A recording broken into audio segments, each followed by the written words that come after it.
They were covered with fur. One day he met Hoshiyar, who said to him, "Carrying a wooden horse is just the thing for someone like you. As for me, I am working for the good of all, towards my heart's desire." Tamble thought, "I wish I knew what the good of all is, and I wish I could know what my heart's desire is." When he was next in his room, he sat upon the horse, turned the knobs, and thought, "I would like to find my heart's desire." Was it a nightmare, pinching and beating himself? He tried to wake up, but it was no use. Beside himself with fear and horror, screaming and sobbing, he threw himself on the ground. Whether the first live or die, he thought, "These fruits have ruined me. Even with the greatest army of all time, conquest will not help me. Nobody would marry me now, especially not Princess Precious Pearl. Even beasts would be terrified at the sight of me, and my heart's desire would surely reject me." And he lost consciousness. When he woke again, in the dark, he saw a light approaching through the groves of silent trees. Fear and hope struggled in him.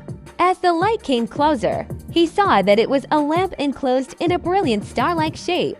The lamp was carried by a bearded man who walked in the pool of brightness that it cast around. "My son," said the man to Tamble, "you have been affected by the influences of this place. If I had not come along, you would have remained just another beast of this enchanted grove, for there are many more like you. But I can help you." Tamble wondered whether this man was a fiend in disguise, perhaps the very owner of the evil trees. But as his sense returned, he realized that he had nothing to lose. "Help me, father," he said. "If you really want your heart's desire," said the wise man, "you have only to fix this desire firmly in your mind, not thinking of the fresh, delicious fruit. You must then take up some of the dried fruits that are lying at the foot of all these trees and eat them. Then follow your destiny." So saying, he walked away. As the sage's light disappeared into the darkness, Tamble saw that the moon was rising, and in its pale light he could see that there were indeed piles of dried fruits under every tree. He gathered some and ate them as quickly as he could. Slowly the fur disappeared from his hands and arms. The horns shrank, then vanished. The beard fell away. He was himself again. By now it was terse light, and in the dawn he heard the tinkling of camel bells. A grand procession was coming through the enchanted forest. As Tamble stood there, two riders pulled away from the glittering line of people and animals and galloped up to him. "In the name of the prince, our lord, we demand some of your fruit. His celestial highness is thirsty and has a desire for some of these strange apricots," said an officer. Tamble did not move, still numb from his recent experiences. Now the prince himself came down from his carriage and said, "I am Jajigarzada, son of the magician king of the east. Here is a bag of gold, oath. I am having some of your fruit, because I am desirous of it. I am in a hurry to claim my bride, Princess Precious Pearl, daughter of Kahana, magician king of the west." At these words, Tamble's heart turned over.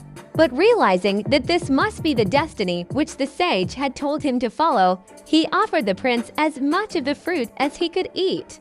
When the prince had eaten, he began to fall asleep. As he did so, horns, fur and huge ears started to grow out of him. When the soldiers shook him, the prince began to behave in a strange way. He claimed that he was normal and that they were deformed. The prince's counselors restrained him and held a hurried debate. Tamble claimed that all would have been well if the prince had not fallen asleep.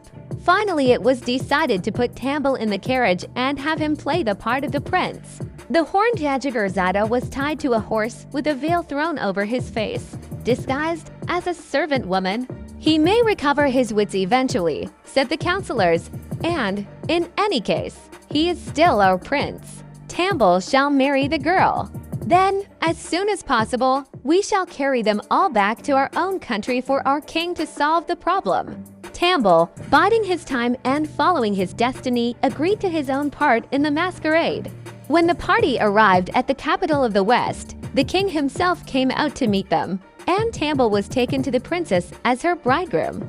She was so astonished that she nearly fainted, but Tamble whispered quickly what had happened. And so they were married, and the people had a great celebration. In the meantime, the Horned Prince had half recovered his wits, but not his human form, and his escorts still kept him undercover. As soon as the feasting was over, the chief of the Horned Prince's party, who had been keeping Tamble and the princess under a very close watch, presented himself to the court. He said, "O just and glorious monarch, fountain of wisdom,